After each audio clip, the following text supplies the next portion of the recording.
તો અમદાવાદના નરોડામાં મોડી સાંજે મારામારીની ઘટના બની। શહેરની કેસરવાટિકા સોસાયટીમાં બબાલ સર્જાઈ। સોસાયટીના ચેરમેન અને સ્થાનિક લોકોને માર માર્યા હોવાનો આક્ષેપ છે કે ચેરમેન દ્વારા સ્થાનિક લોકોને માર મારવામાં આવ્યો। બે વ્યક્તિ ઇજાગ્રસ્ત થતા હોસ્પિટલ ખસેડવામાં આવ્યા। સોસાયટીનો ચેરમેન મહિલાઓને મેસેજ અને કોલ કરતા હોવાનો પણ આક્ષેપ છે। નરોડા પોલીસે સમગ્ર મામલે તપાસ શરૂ કરી છે। આ ચેરમેન અહીંયા ચોથા માળે રહે છે, એનું નામ છે દીપક દરજી કરીને નામ છે।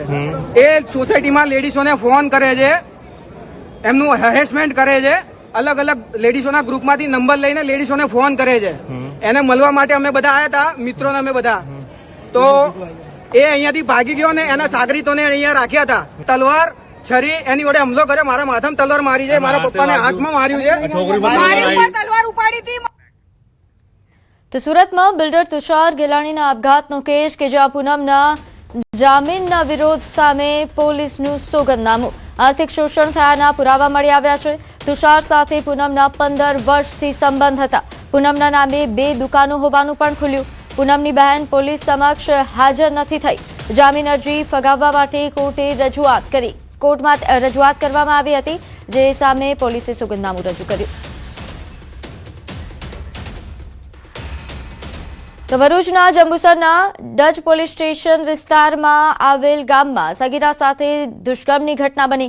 26 વર્ષીય યુવકે સગીરા સાથે દુષ્કર્મ આચર્યું। બનાવ અંગે પોલીસે ફરિયાદ નોંધી તાત્કાલિક કાર્યવાહી કરી અને આરોપીની ધરપકડ કરી છે। પીડિતાને કાનૂની અને તબીબી સહાય અપાઈ રહી છે, તેમજ આરોપી યુવક સામે સંબંધિત કલમો હેઠળ ગુનો દાખલ કરી વધુ તપાસ શરૂ કરવામાં આવી। તો વાવના ભાટવરવાસના મહિલા સરપંચને હોદ્દા પરથી દૂર કરાયા। ગૌચરના દબાણો દૂર કરવાના ઠરાવને રદ કરવા સરપંચે હોદ્દાનો દુરુપયોગ કર્યા હોવાનું સાબિત થયું। વાવથરા જિલ્લાના નિર્માણ બાદ સરપંચને પદ પરથી હટાવવાની આ પ્રથમ ઘટના છે। જિલ્લા વિકાસ અધિકારીની કાર્યવાહીથી અન્ય સરપંચોમાં પણ ફફડાટ ફેલાયો છે।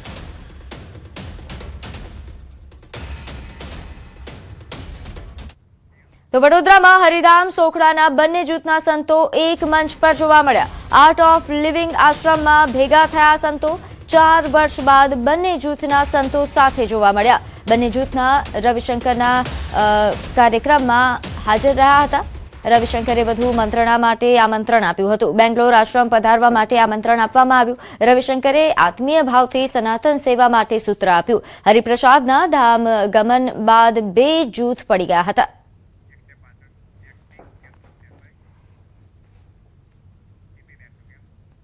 હવે વાત ભક્તિ, ભીડ અને ભરોસાની।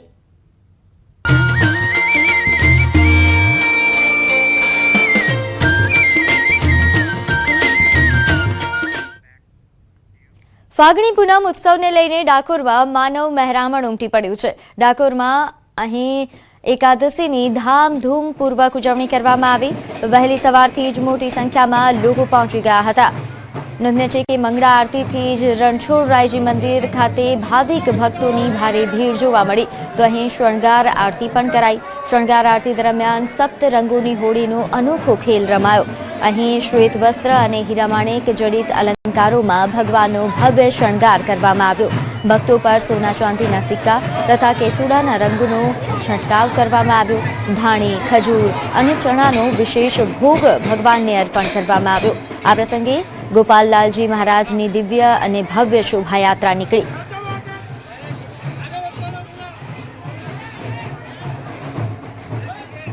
તો દ્વારકામાં ફૂલડોલ ઉત્સવને લઈને ભક્તિમય માહોલ જામ્યો છે। ફૂલડોલ ઉત્સવને હવે ગણતરીના દિવસો બાકી રહ્યા છે, ત્યારે હજારોની સંખ્યામાં પદયાત્રિકો ચાલીને દ્વારકા પહોંચી રહ્યા છે। વહેલી સવારથી જ હજારો પદયાત્રીઓ હાથમાં ધર્મ ધજા લઈને સ્વર્ગદ્વાર મારફતે ભગવાનના દર્શનાર્થે ઉમટી રહ્યા છે। ચુસ્ત પોલીસ બંદોબસ્ત વચ્ચે ભક્તોએ શિસ્તબદ્ધ રીતે દર્શન કરી ધન્યતા અનુભવી। ડીજેના તાલે રાસ ગરબાની રમઝટ સાથે સમગ્ર શહેર કૃષ્ણમય બન્યું। તો પદયાત્રીઓની સુવિધા માટે માર્ગોમાં ઠેર ઠેર સેવા કેમ્પો ઊભા કરવામાં આવ્યા છે, જ્યાં ભોજન, ચા નાસ્તા, આરામ કરવા માટેની વ્યવસ્થા, નહાવા ધોવાની તેમજ મેડિકલ સુવિધા સુવિધાઓ ઉપલબ્ધ કરવામાં આવી છે. સેવાભાવી સંસ્થાઓ સાથે વિવિધ સમાજના લોકો એકતા અને સૌહાર્દનો સંદેશ આપતા સેવા કાર્યમાં પણ જોડાયા છે. તો ધૂળેટીના પર્વ નિમિત્તે બપોરે 2 થી 3 દરમિયાન ઉજવાનારા જે ફૂલડોલ ઉત્સવ જે છે, જેને લઈને લાખો ભક્તો ભાગ લેવાના છે. આ ઉત્સવમાં કાન્હા સાથે રંગોત્સવની અનોખી મજા માણવાના છે. જે ફૂલડોલ મહોત્સવમાં દ્વારકા જતા પદયાત્રીઓ માટે અમે એક સેવાના ભાગરૂપે એક નાનો પ્રયાસ કરી. અહીંયા બંને ટાઈમ પ્રસાદી મળે છે. સવારે ચા પાણી નાસ્તો હોય, પછી સાંજે રાત્રિ રોકાણ છે અને મેડિકલની પણ બહુ સારી સુવિધા છે. પ્રાથમિક સારવાર અમે આપીએ છીએ અને વહીવટી તંત્રનો પણ ખૂબ ખૂબ અમને સહકાર મળે છે. છેલ્લા 14 વર્ષથી આ ખોરિયાર મંદિરે જ્યારે દ્વારકા યાત્રિકો પગપાળા જતા હોય એની સેવામાં હું કાયમ માટે મારો સમય ફાળવું છું. દ્વારકા યાત્રિકો જતા યાત્રિકોને અમને કેટલી ખુશી થાય છે એની સેવા કરવામાં બહુ અમને મજા આવે છે. તારા પછી અમે સંઘ 2000 માણસો લઈને આવી છે. અમે 2000 માણસ આવી, કોઈ જાતની અમારે તકલીફ નથી, પાર નથી, અમારે ખાવાની કોઈ તકલીફ નથી. વગર માગે મળી જાય, જે માગવી જોતું એ મળી જાય છે. નાવા ધોવાની, ખાવા પીવાની, ગરમ પાણી સુવિધા એટલેની વાત જવા દો. એવું છે હર એટલે સાચવે બધા દ્વારકાધીશના આશીર્વાદથી બસ અમે પોગી જાય અને અહીંયા ખૂબ બધા સંસ્થાનો સહકાર મળે છે અમને. તો દ્વારકામાં ફૂલડોલ ઉત્સવને લઈને પોલીસ તંત્ર સંપૂર્ણ સજ્જ થઈ ગયું છે. દ્વારકાધીશ મંદિર ખાતે આવતા લાખો પદયાત્રીઓ અને શ્રદ્ધાળુઓની સુરક્ષા માટે 2000થી વધુ પોલીસ જવાન તૈનાત કરવામાં આવ્યા છે. ભીડભાડવાળા વિસ્તારોમાં અનિચ્છનીય બનાવ ન થાય તેની ખાતરી માટે એલસીબી અને એસઓજીની ટીમો સતત નજર રાખી રહી છે. ઉપરાંત ડ્રોન કેમેરા દ્વારા સમગ્ર ઉત્સવ પર આકાશમાંથી નજર રાખવામાં આવશે. આ ઉપરાંત બોમ્બ સ્ક્વોડની ટીમ દ્વારા વિવિધ વિસ્તારોમાં સઘન ચેકિંગ હાથ ધરવામાં આવ્યું છે. દરિયાઈ પટ્ટી અને બેટ દ્વારકામાં પણ વિશેષ તકેદારી રાખવામાં આવી રહી છે. પોલીસ દ્વારા વૃદ્ધો માટે વિશેષ વ્યવસ્થા કરવામાં આવી છે, જેથી તેઓ સરળતાથી દર્શન કરી શકે.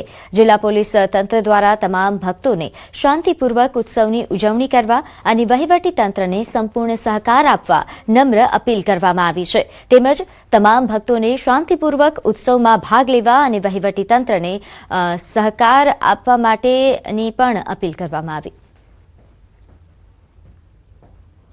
અનેક પદયાત્રીઓ ચાલી અને દ્વારકાધીશ મંદિર દર્શન કરવા આવતા હોય છે, જેના અનુસંધાનમાં દેવભૂમિ દ્વારકા જિલ્લા પોલીસ દ્વારા 2000 પોલીસનો બંદોબસ્ત લગાવેલ છે. એ ઉપરાંત દ્વારકાના તમામ ગેટ ઉપર બંદોબસ્ત છે. દ્વારકા સિટીમાં પણ બંદોબસ્ત લાગેલ છે અને અમારી પાસે એસઓજી, એલસીબી, QRT એ અલગ અલગ ટીમો છે જે સ્પેશિયલાઇઝ જિલ્લાની એ પણ લગાવેલી છે.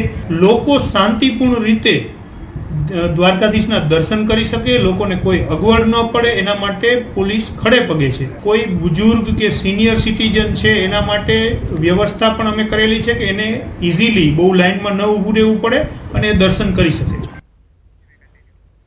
તો ખેડામાં આવેલ પવિત્ર યાત્રાધામ ડાકોર ખાતે ફાગણી પૂનમ મહોત્સવ 2026 નિમિત્તે લાખો શ્રદ્ધાળુઓના આગમનને ધ્યાનમાં રાખીને ખેડા જિલ્લા પોલીસ તંત્ર દ્વારા કડક સુરક્ષા બંદોબસ્ત ગોઠવાયો છે. ડાકોરને 8 સેક્ટરમાં વિભાજિત કરી 1 એસપી, 15 ડીવાયએસપી સાથે 32 પીઆઈ, 108 પીએસઆઈ અને 3 એસઆરપી કંપની સહિત કુલ 2145 પોલીસ જવાનો તૈનાત કરાયા છે. આ ઉપરાંત અહીં રાસકા મહેમદાબાદથી ડાકોર સુધીના 55 કિલોમીટર લાંબા પદયાત્રી માર્ગ પર ફિક્સ પોઈન્ટ અને ક્રોસ પેટ્રોલિંગ શરૂ કરવામાં આવ્યું છે.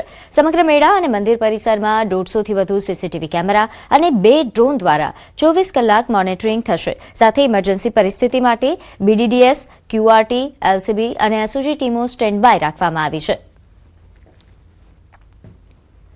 ફાગણી પૂનમનો ઉત્સવ ઉજવવા જઈ રહ્યો છે, તેમાં પોલીસ તંત્રની તૈયારીઓ પૂરી થઈ ગઈ છે. આપણે રાસકા મહેમદાવાદથી શરૂ કરી અને ડાકોરનો લગભગ 55 કિલોમીટરનો જે રૂટ છે જ્યાં પદયાત્રીઓ ચાલતા આવશે, એ સમગ્ર રૂટ આપણે પોલીસ બંદોબસ્તથી સજ્જ કરેલ છે. તમામ પોઈન્ટ ઉપર ફિક્સ પોઈન્ટ અને ક્રોસ પેટ્રોલિંગ રાખવામાં આવ્યું છે, જેથી કરીને યાત્રાળુઓને કોઈપણ પ્રકારની મુશ્કેલી ન પડે.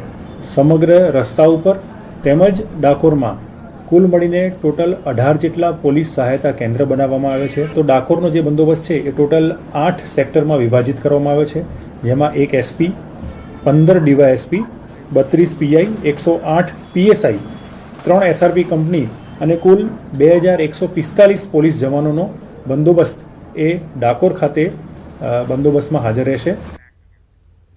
હોળીના તહેવારની તૈયારીઓ પૂરજોશમાં ચાલી રહી છે, ત્યારે 108 ઇમરજન્સી સેવા દ્વારા પણ એક્શન પ્લાન ઘડી લેવાયો છે, કારણ કે સામાન્ય દિવસ કરતા તહેવારોમાં 108 ઇમરજન્સી સેવા માટેની કોલમાં પણ વધારો થતો હોય છે. આ વર્ષે પણ હોળી દરમિયાન ઇમરજન્સીમાં 12.31% વધારો થવાની શક્યતા છે, તો 4 માર્ચની ધૂળેટી દરમિયાન 44.13% વધારો થવાની શક્યતા છે. તેથી 108 ઇમરજન્સી સેવાના કર્મચારીઓ સજ્જ થઈ ગયા છે. એમ્બ્યુલન્સ, આ ઉપરાંત પૂરતું દવાનો જથ્થો તૈયાર કરી દેવામાં આવ્યો છે. જિલ્લાઓ છે જેમાં પંચમહાલ, દાહોદ, પછી તાપી અને સુરત, આ બધા વિસ્તારોમાં વિશેષ પ્રમાણમાં સામાન્ય દિવસો કરતાં ઇમરજન્સીના વધવાનું પ્રમાણ પર્સન્ટેજમાં વધારે પડતું રહેવા પામશે.